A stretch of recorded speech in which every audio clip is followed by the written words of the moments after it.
We've got an old school standoff going on here in the Kansas City area. Good morning, 6:05. Glad you are starting off the day with us on KCMO Talk Radio. So Missouri announcing, as we anticipated and told you about yesterday, a special session down in Jefferson City. And this will be driven by, yes, some storm relief for the St. Louis side of the state after they had those tornadoes that blew through a couple of Fridays ago. And also what we've told you about here on KCMO, this big infrastructure bill that is dubbed House Bill 19, that is for, crime labs, libraries, cancer research centers in Columbia. And then, of course, there will be an element that is funding for the Chiefs and the Royals. Now, Mike Kehoe, the governor of the state of Missouri, had a press conference yesterday, and here's what he said. This is the same amount of revenue the state stands to lose if either team relocates to any other state. But local support is still critical in this effort, and this plan will require local contributions. So I'm asking legislators to work with us to keep these businesses in the state where they belong, the state of Missouri. So that was Mike Kehoe, the governor of Missouri, yesterday in this press conference at about 10:30 in the morning, saying we have got to keep these teams. And we are going to basically allow them to bond out the amount of money that they would generate in and around a stadium. Now, there are still some questions. Devil's always in the details. We expect to have the governor on the show coming up later in the week. He should be joining us on KCMO on Friday morning. This morning, we are going to talk to one of the leaders in the Senate. Cindy O'Loughlin will be here on KCMO at 7:30. But we do have now at least a plan. That special session will begin this coming Monday in Missouri. The deadline is important because, of course, you have a June 30th deadline for the Kansas Star Bond offer on the table from the other side of state line. But here's the standoff. Nobody has been willing to call the other person's bluff just yet. What do I mean by that? So basically, Missouri is calling back for a special session because they are afraid that Kansas will get one or both of these two teams with their Star Bond offer ending on June 30th. You've got the Chiefs and the Royals saying, hey, come on, Missouri, get us something. We're up against it. June 30th is our deadline. The state of Kansas says it's not extending the Star Bond offer. And Missouri is like, well, we better get some deal on the table. We better get hustling here. But do you really think that if the Chiefs and the Royals go to the state of Kansas at some point in the month of June and say, hey, guys, could you extend that Star Bond offer one more year? Which they can do. They just have to vote on it. And it's not the entire legislature. It's just the small group of people that actually got through the deal to offer up the Star Bonds. It's like Senate leadership, House leadership. There's a handful of people that could extend this thing in a heartbeat. One of those is Kansas Senate President Ty Masterson, who is going to be on the show at 9 o'clock this morning. They'll extend that no problem if the teams ask them to. Why wouldn't they? They've gotten this far in the process. Are they really going to dig their heels in? I know that Dan Hawkins, the Kansas Speaker of the House, was on this show a week and a half ago, and he said, hey, we are not extending the Star Bond offer. That's not our plan right now. But then they're out. Like, why would they not extend it? Why would the state of Kansas, if the teams come to them and say, could you give us the Star Bond deal for one more year? I still think they would be just getting played, but you know what? At least it keeps them in the mix at that point. Yeah, it seemed like I thought he was maybe a little more optimistic they would actually get something done as opposed to whether they would extend it. He seemed a little more optimistic they would hit the deadline at that point. He seemed to think, at least that's how he portrayed it here on KCMO, that we'd have a team, meaning the state of Kansas, by June 30th of this year. That was the approach from Dan Hawkins on the show. But I still think we're in this weird place where if these teams don't feel like they have what they need from the state of Missouri and Jackson County and or Clay County, that they will just go back to Kansas at some point in June and say, hey, guys, we're not ready to make a decision quite yet. Would you mind just extending that offer another year? And you're telling me the state of Kansas is going to say no? Of course they're not. They're going to say yes. So that's where Missouri could call the bluff here. Missouri could call the bluff and say, we want to help you guys out as much as we can, as much as what is reasonable from the taxpayer.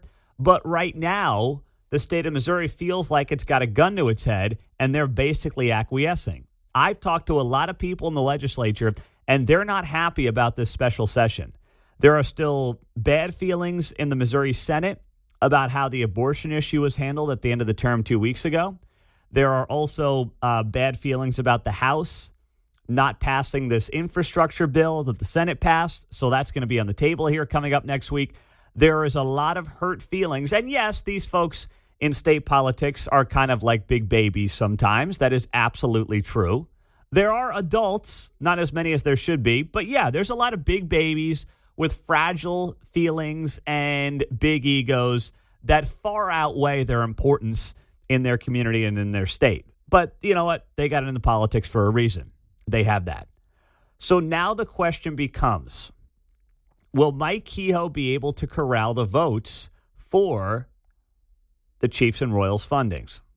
It's going to be very close. Very, very close. And here's the rub on this deal as well. You have got Kansas City Democrats, 3 Kansas City Democrats in the state Senate, who obviously want to see the Chiefs and the Royals stay.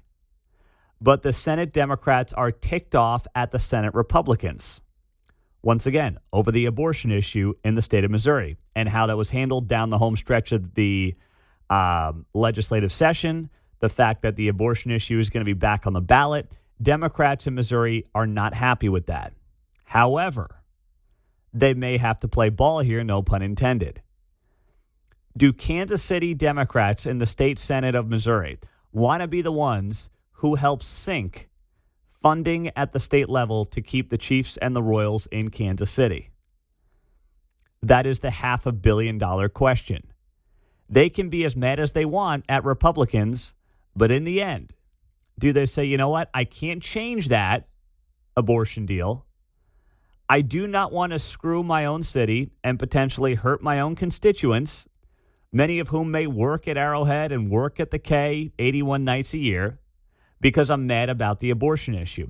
And then will the fellow Democrats in other parts of the state, St. Louis, Columbia, will they also go along with it to support their fellow Dems in Kansas City? That is the $1 million, literally $500 million question here that we don't have the answer to.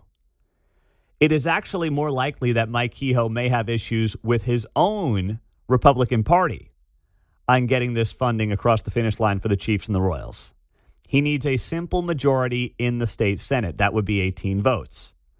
The belief in the people I've talked to is that they probably have 12 Republican votes that they can rely on. If they can get that number up a little bit, then you get a handful of Democrats to play ball, and suddenly you can pass that piece of legislation in a special session.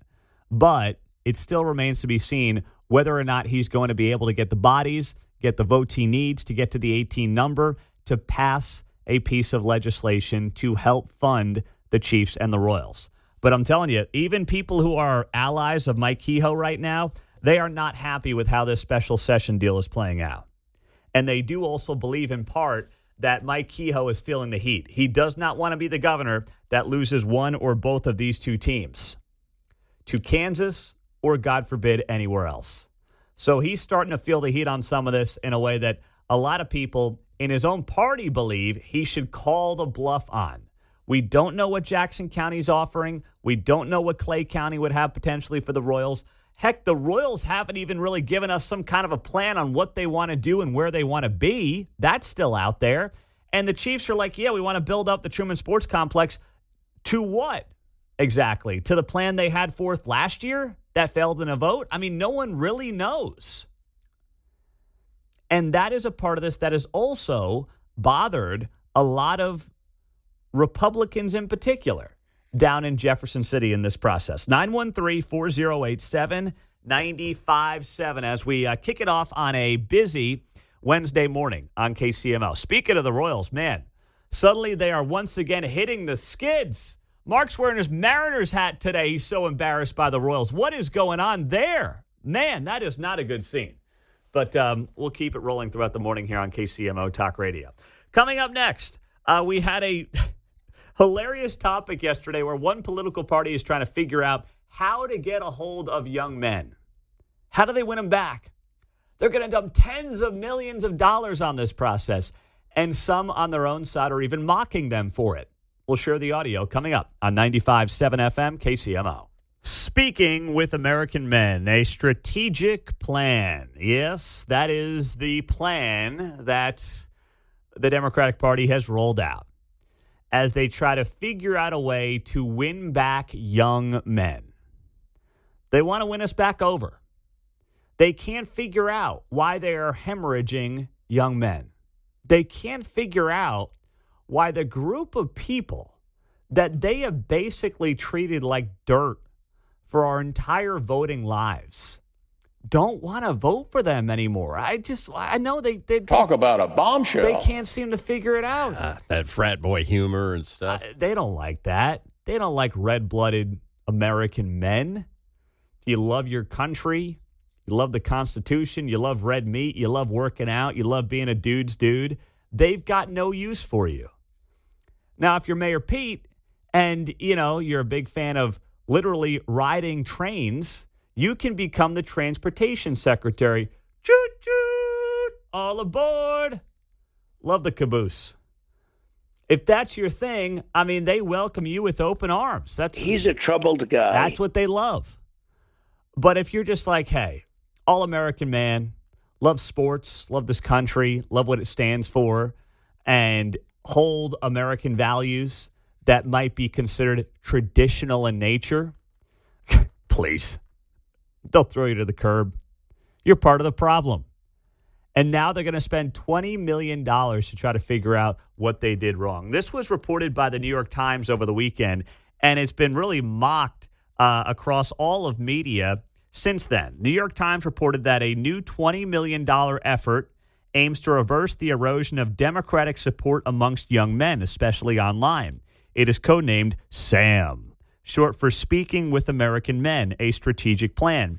And it promises investments to study the syntax, language, and content that gains attention and virality in these spaces. It recommends buying advertisements in video games, among other things. What do? We'll go after the gamers and we'll promote porn or something. Gosh, you guys you're missing the point.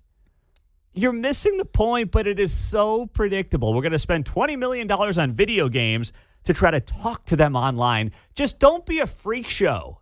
That's all it's going to take. Love your country. What all were they studying in that list? Syntax, you said? Syntax. And all kinds of stuff. Or you could just watch The President. Yeah. That works too. That's free. That's how you do it. Yes. You can literally just watch Trump for one press conference and be like, oh, I could see why dudes would like that. Mm-hmm. I could see why men would like that. And even you had CNN talk about this last night after the report dropped from the New York Times.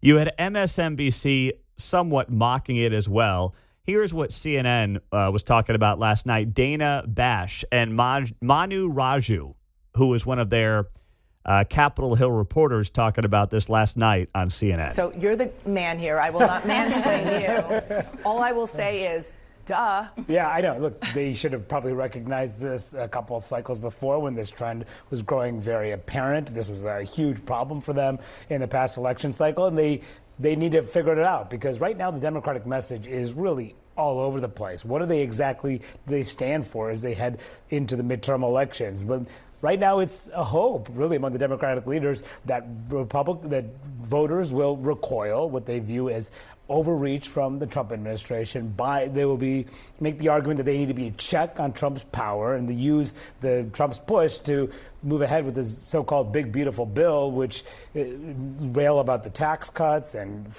that do benefit probably wealthy taxpayers, also other taxpayers too, but that does have an impact for them, and the impact on lower income working class voters, the healthcare cuts that they can face. Can they make that effective argument to win back the majority? We'll see. Well, yeah, that is a long way of Manu Raju saying on CNN last night, they have no idea what they're doing. That's what he came out and said is they don't know what they're doing, but they're hoping that basically just railing on Trump all day will be enough to win them back the majority in the House of Representatives next year. That's it. And then after that, they'll kind of try to hone in their strategy that is more about young men, because the Trump thing's only going to work for them for so long, and it may not work at all, right? The whole thing may ultimately backfire on them. Trump's approval numbers remain stronger than they were in Trump 1.0. People know what they're getting. There is more of an appreciation, I believe, for this president than there was during his first term because, frankly, he wasn't as disciplined. He didn't know as well what he was doing. And we just lived through 4 years of pops. And people certainly didn't like that. So now they've taken a step back and they say, you know, for all of Trump's flaws, and yeah, he's got them, damn, I appreciate what he's done for this country, and he's doing a much better job this time around as well. The text line, 913-408-7957. Pete, Democrats love wasting so much money that now they're wasting their own money in addition to taxpayer money. Yeah, that's true. $20 million to figure out how to talk to young men. They should just stream the show. Stream Joe Rogan's show, right? Stream Theo Von. Listen to the callers who call up KCMO. That's all it's going to take. Pete, did they name the program after Sam Britton? That's the guy, I think he was a guy, who worked for Joe Biden, who would wear dresses and got busted in the airport. Luggage smuggler, yeah. Yeah. He was stealing dresses out of women's luggages in airports around the country. And he was, he was a deputy secretary of spent fuel and waste disposition in the Office of Nuclear Energy from June of 2022 to December of 2022 until he got busted as a guy stealing women's dresses out of their luggages at airports around America. Yeah, I mean, they really had some gems, didn't they? But that's I didn't expect a Sam Brinton reference on the show this morning. Take a bow, texter. Call it a day. Call your boss and say, I'm not coming to work today. Pete said, I'm good. I'm taking the day off. I'm with you. I got your back. Can't say I'll keep you employed, but I got your back on that. That is absolutely fantastic. Pete, the CNN guy sounds afraid to lose his job. You can hear it in his voice. Unreal. He certainly sounded nervous talking about this, knowing where his audience was at. But, man, this is just the gift that keeps on giving. They are clueless. I agree with Toriano Porter, columnist in the Kansas City Star. Talk about a bombshell. I do, I swear. I'm not sure this is what he would have expected, but I totally agree with him on this piece that he wrote in the Kansas City Star, headlined, After Masked White Nationalist March, Kansas City should consider anti-masking law. Now, this comes after we had these, losers from this group, Patriot Front, marching around Kansas City on Saturday through downtown. They're wearing their matching khakis, navy shirts, and white face masks, carrying a combination of the American flag. Some were upside down. You had the Confederate flag mixed in there as well.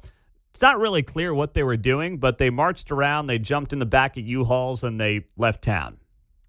So I don't know why anybody takes this group seriously, but they look like a bunch of people who need to find some hobbies is what they look like to me.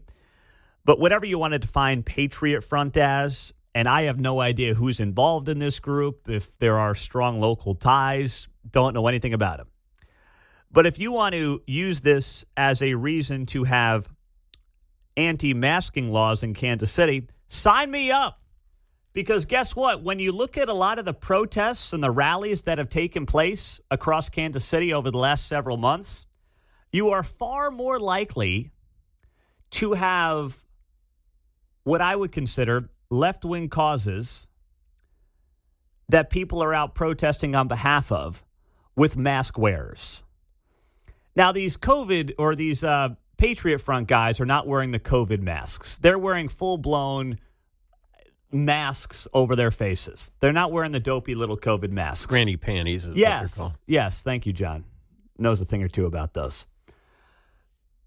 But I'm looking at it and I'm saying, what about all the protests on behalf of Gaza that happen on the plaza where people are wearing their COVID masks? They're not afraid of COVID. They don't want you to know who they are. Right? I mean, it was the same thing in the Summer of Love back in 2020. But it's still happening today. You go to many of these rallies and these protests on behalf of left-wing causes, and, I mean, half the place is wearing a COVID mask. It's not because they're sitting there afraid of COVID in 2025, although apparently there's some new strain that's now come to the U.S. I'll tell you about here in a couple of minutes. But it's because they want to hide their faces. So I am all about it, whether it's for the wacko Patriot Front group, whoever they are, or it's for whatever left-wing cause find themselves protesting. Elon Musk on the plaza, State Line Road, when there were those protests outside of the Tesla dealership there. Same exact thing. You had half the place wearing their COVID masks. Why? They're suddenly afraid of COVID outdoors in a strain that doesn't even exist right now? At KU. Yeah. Right? On the lawn. Yes. Thank you for that, Mark. You're right. Same thing at KU. So I don't think this is exactly what Toriano Porter at the Kansas City Star would actually want. Unless they would claim, well, those people are wearing COVID masks, so you can't tell them not to wear their COVID mask. They're trying to keep themselves safe. You don't know about their immune system. No. We're not going to play that game. If you want a no masking rule in Kansas City, I'm on board. You still see people commit crimes, and they cover their face with a COVID mask. They're putting their lives and their freedom on the line. I'm pretty sure they're not afraid of COVID in 2025. It's obvious what they're doing. So if Toriano Porter and the Kansas City Star want to start lobbying for anti-masking laws in Kansas City, sign me up. There are at least 18 states in Washington, D.C. that have enacted anti-masking laws. I'm on board with it. I think it's a good law to have. But you better properly apply it. You better tell your Wokedoke buddies that are going down to the plaza, next weekend for some type of whatever weird protest they've got on their plans. You better tell them, don't try to sell me on, I'm afraid of COVID. Take that mask off. Put your money where your mouth is. And if so, I will be totally on board because to me, the politics of this whole thing don't matter. Jim is out east. Go ahead, Jim. You're on KCMO, my man. Good morning. Good morning, Pete. My question is whether or not this would apply to law enforcement, because the ICE officials really are the ones that's trying to keep them on to keep from having personal retaliations. Yeah. I hadn't thought about that angle there, Jim. That's a very good point. I can't imagine it would apply to law enforcement because for those folks, oftentimes it's about their personal safety and there's a reason that they're wearing those masks. So I don't think it would apply to law enforcement, but I suppose that conversation can be had if and when the city takes up an ordinance like this. But that may be Kansas City Star's reason for writing this is to get that in there for that. Oh, so they can then out cops and out FBI agents. Correct. I hadn't thought about it from that angle, Jim. I will say that's even maybe a little too sinister for me. I don't think the Star is thinking that many steps ahead, to be honest. And that's why I'm actually supporting them in this. I think they're just looking at this from the standpoint of, well, we had this Patriot Front group marching around with their Confederate flags, and they shouldn't be allowed to do that, so let's unmask them, which I'm fine with, unmasking them. But you got to play it both ways then. It is far more likely that Kansas City will be dealing with masked protesters on issues the Kansas City Star agrees with. Like, I don't even know what the Patriot Front group was protesting. They just kind of marched around like they were lost and then got in a U-Haul and left. But it's far more likely the Star will be supportive of protests happening in Kansas City where a large percentage of the crowd will be masked in COVID masks. What then will the editorial board say? if they want to be consistent, they've got to say, hey, we want anti-masking laws for everybody. Not, oh, these folks are just protecting themselves from COVID. That's all we're doing. I say take the masks off, all of them. And that goes back to the summer of 2020. There's no doubt about it. Now, you've got this going on as well. I just mentioned COVID and COVID masks. A highly infectious new COVID strain from China that led to a massive spike in hospitalizations has spread to the United States, including New York City, according to the CDC.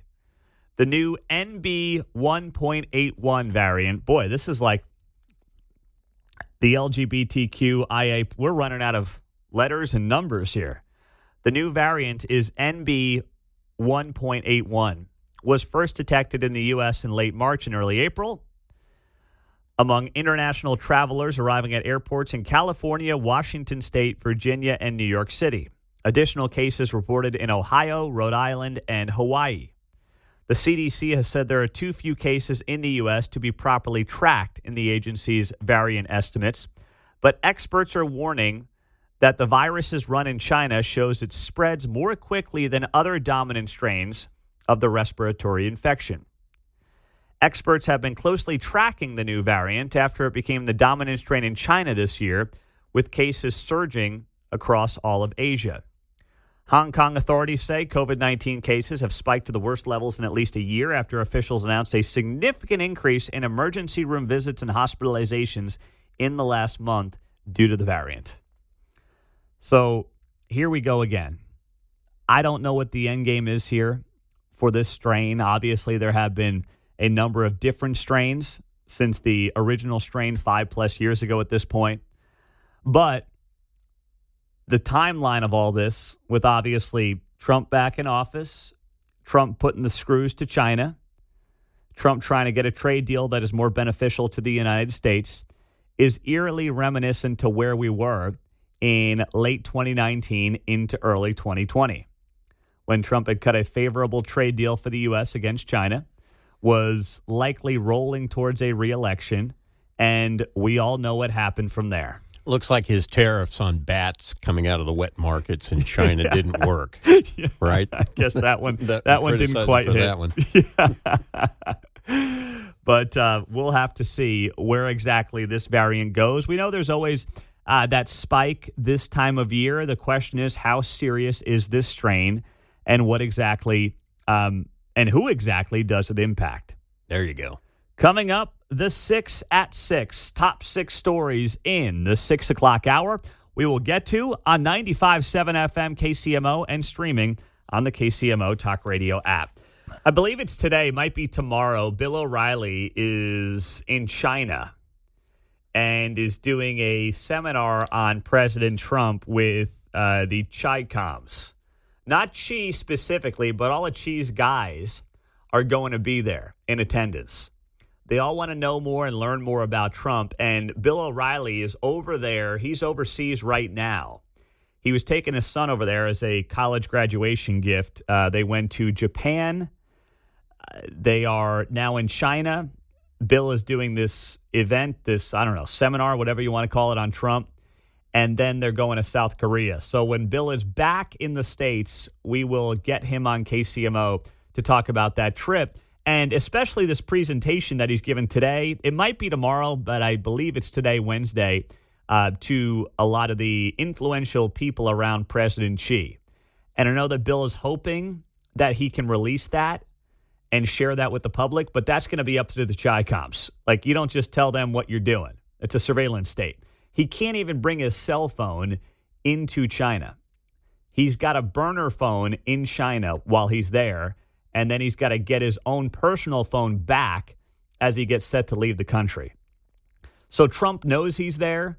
The president of the United States signed off on him doing this, and it has not been widely reported, but I do know he's there right now. He's giving this seminar on Trump today, and hopefully he ends up going to South Korea, gets there in one piece. All he's getting out of the Chi-Coms is a free dinner for him and his son. So his kid better eat a lot of food to make this worth his time. And then he's off to South Korea and then back to the States, I believe, early next week. So we'll get him on the show soon to talk about that trip and everything else happening in the world. In the meantime, speaking of Trump, this comes down courtesy of Fox News, and they had a story here. Melania Trump has shot down a conspiracy theory on why Trump is going after Harvard. So this started circulating online that the reason that Trump is going after Harvard is why? Because their son Barron was not accepted to the school. That has been the online rumor that has been floating out there. Well, they should just take the course that Mark took, and then Barron can be a Harvard certificate owner like our guy Mark is here on the show. That's right. It's pretty easy. It's cheap. Took Get you it 2 done. hours, right? Exactly. You can pay $200 after you ace your exam. Mm-hmm. And you can be, I guess you're not a Harvard graduate, but you are a Harvard certificate holder. Print it out, put it on the fridge. Yeah. Make Melania proud. Yeah. And make Donald proud. That's right. Yes. Such a nice man. That's right. Make him very proud with the Harvard certificate on the fridge. But a spokesperson for First Lady Melania Trump shut down the completely false theory that her husband is warring with Harvard because her son Barron was supposedly not accepted to the school. The Palm Beach Post first reported that the First Lady spokesperson said in a statement here, Barron did not apply to Harvard, and any assertion that he or that anyone on his behalf applied is completely false. So I'm not big on like responding to every rumor that is out there on the internet, but this one is worth it. This one you want to nip in the bud, because you know and I know that if Harvard had the application of Barron Trump right now, they would release it. They would say they're lying, and here's the proof. Here's the kid's application. He applied. We didn't let him in. That's why they're warring with us. They would have released that right after the statement from Melania Trump. They didn't do that. So why? Because, well, they're telling the truth. The Trumps are telling the truth here. He probably didn't apply. But this one you nip in the bud because, first off, Trump's war with Harvard is so clearly larger than even just Harvard.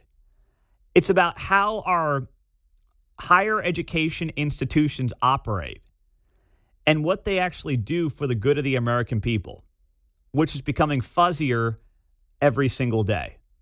They have massive numbers of foreign students coming in, and the rub here on all this with the foreign students is that most of them come from very wealthy families who are paying full freight, and they're paying full freight, which then allows these universities to subsidize a lot of the Americans who come to their colleges and can't afford the $80,000, $90,000, $100,000 in tuition, room, and board for some of these elite institutions. So they're taking basically rich foreign money, people who oftentimes don't really possess and want to have American values, to basically make the money they need to make to then subsidize the enrollments of Americans. And then, of course, they're biased in doing that. We know about Harvard and what the Supreme Court said about how Harvard is treating, in particular, Asian students and how they were biased against them because of their race in favor of other races.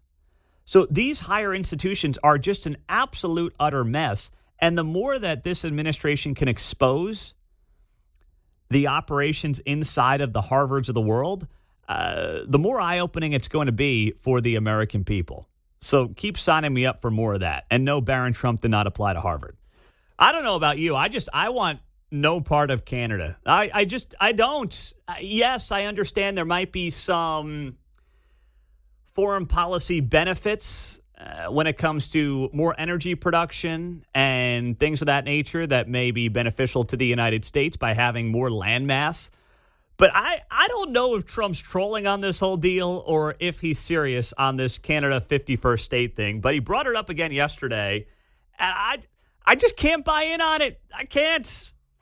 So the president writing yesterday on his Truth Social, late in the afternoon, I told Canada, which very much wants to be a part of our fabulous Golden Dome system, that it will cost $61 billion if they remain a separate but unequal nation, but will cost $0 if they become our cherished 51st state. And then he ends his Truth Social post saying, they are considering the offer. Count me out. I don't want any part of it. Not worth your Red Lobster money? No. No. Canada's not worth He'd have the Red dropped Lobster this money. long ago if they hadn't if it hadn't gotten them all what's the word, uproar, had gotten them all upset. I guess is the word I'm looking for. Yeah. Well, He would have dropped it. Maybe. I don't know. Well, they had King Charles. Charlie got off the throne and came over to give the address to the government the other day, and that rarely happens. That was a bad look. I would agree. Yeah, they're triggered. They definitely are triggered by it. But I'm sitting here and I'm like, what's the benefit to any of this?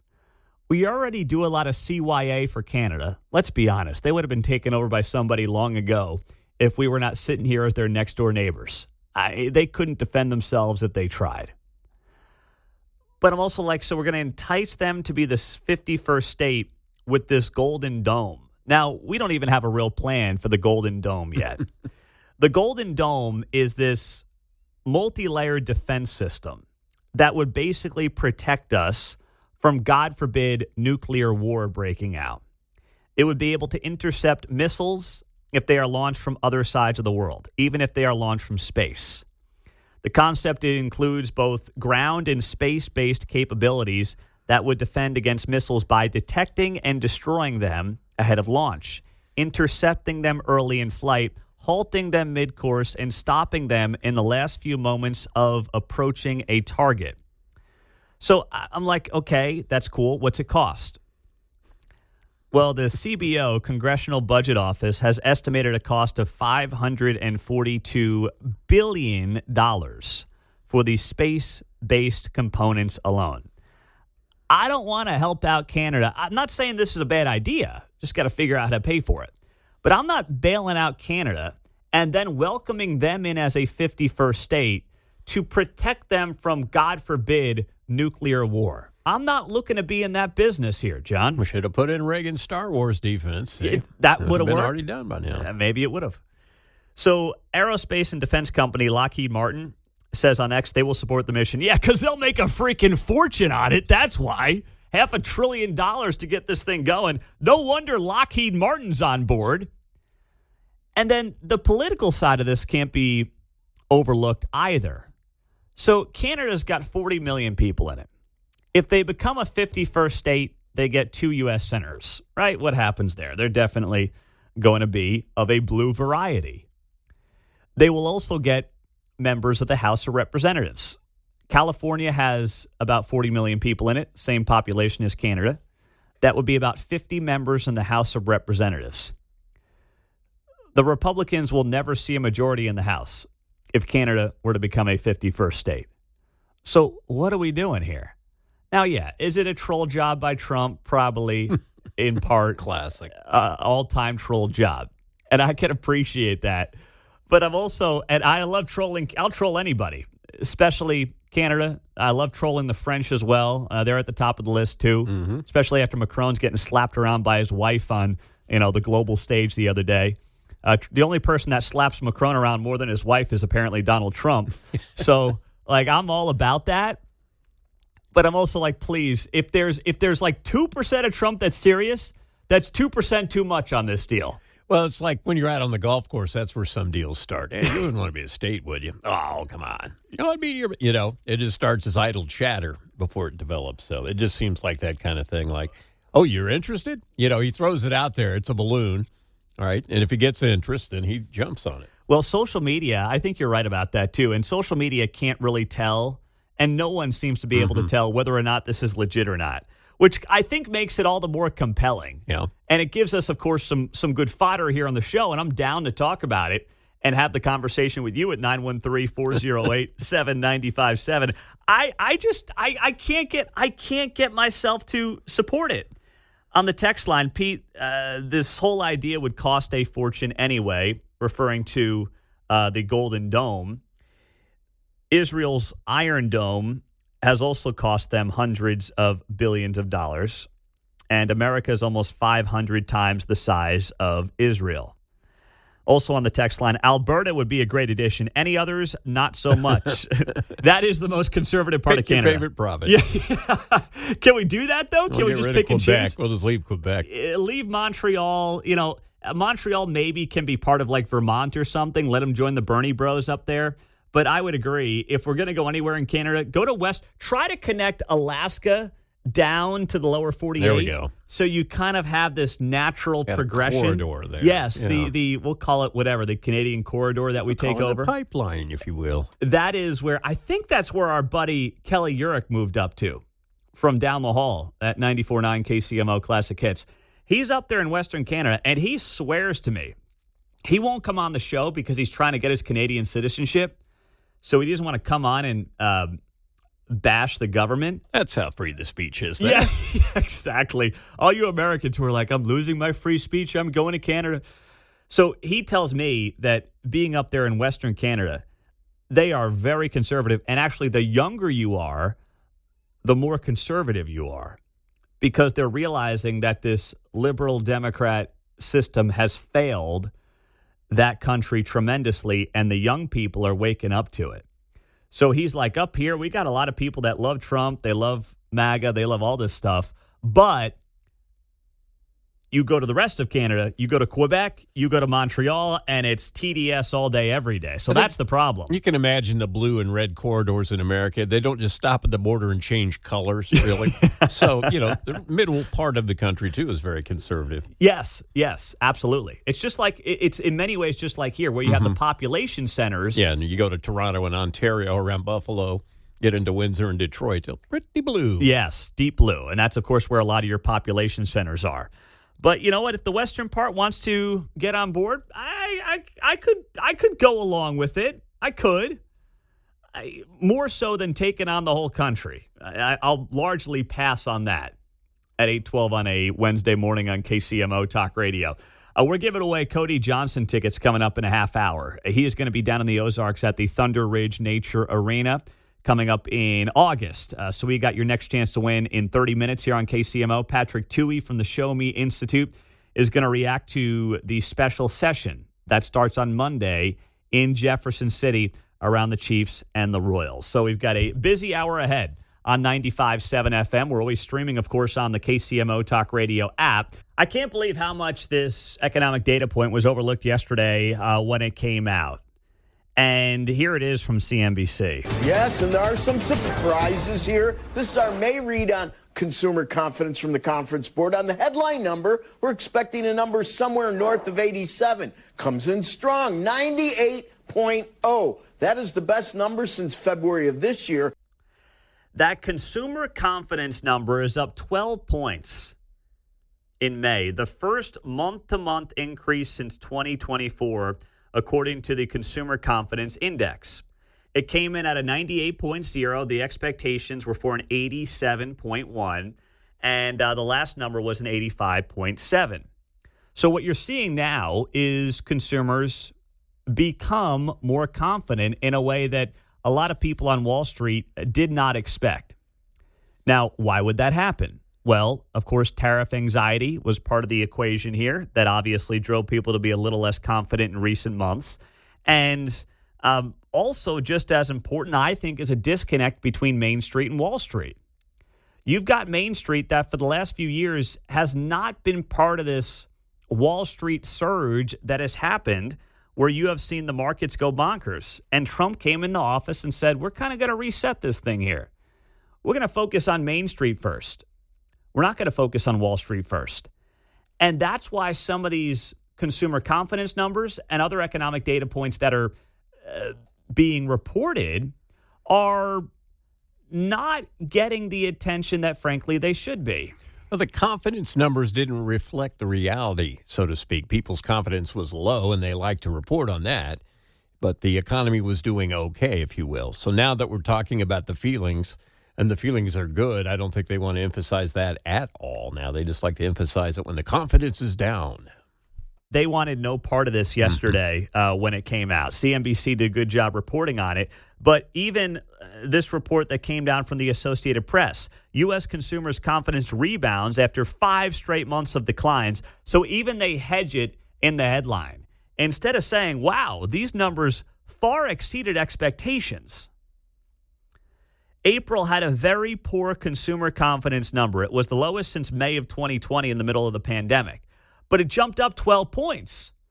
So they now want to look at it and say, well, this is just one bump up after a really bad stretch and a bit of a tumultuous stretch.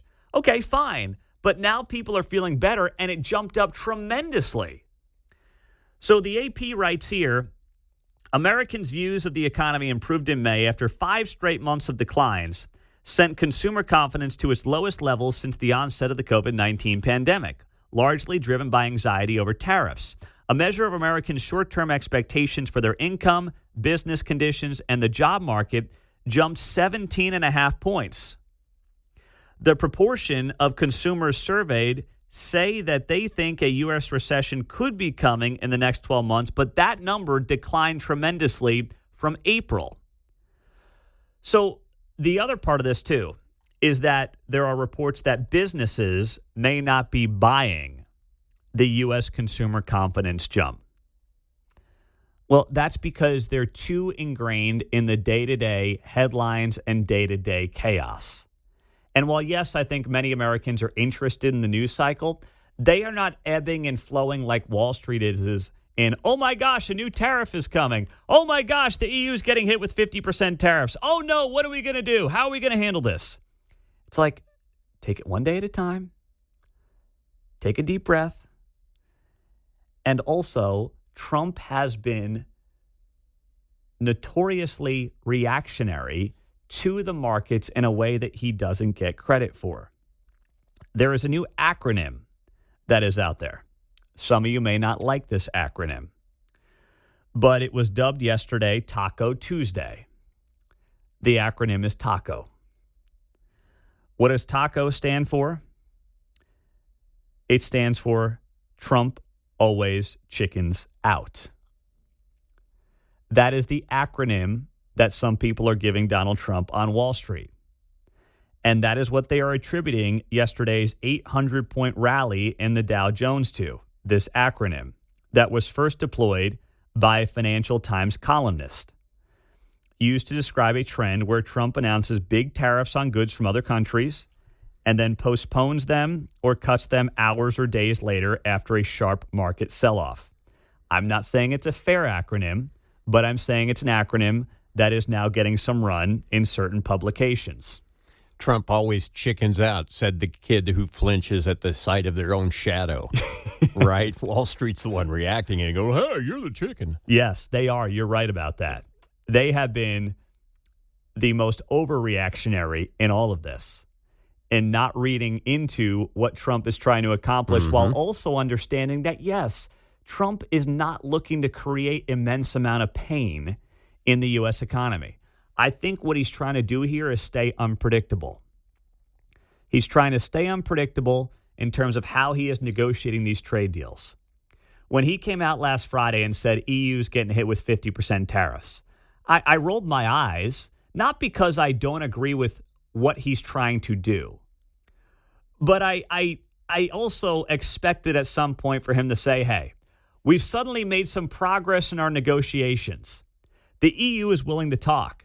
They're willing to move the ball forward a little bit faster on these negotiations, so I'm going to delay the tariffs. Like, we're starting to learn how the playbook is getting called here. And that a lot of these are getting used to kind of force the hand on these countries, because I think what he ultimately wants here as soon as possible is for all these trade deals to be done and over with. He doesn't want them to drag on. He's a business guy. He's not a politician. He's not trying to sit there and say, well, let me make sure I get my economic team on this and make sure that they investigate every single angle of this tariff deal. It's simply about getting the deals done and moving on to the next thing and making sure that America hopefully comes out on top on these deals. And he felt like the EU was dragging its feet, so he said, you know what, 50% tariff coming your way. And then a few days later, we're going to delay those tariffs because suddenly the EU is looking to come to the table. So that's the name of the game, and that's exactly what's going on here. Some people like to cook with gas, nice even temperature. Trump uses the open flame. He likes to turn it up a little bit, turn it down. And that is working out, I think, pretty well for him over these first few months. As much as I know it's a little chaotic and maybe too chaotic for some of you, there is a method to the madness.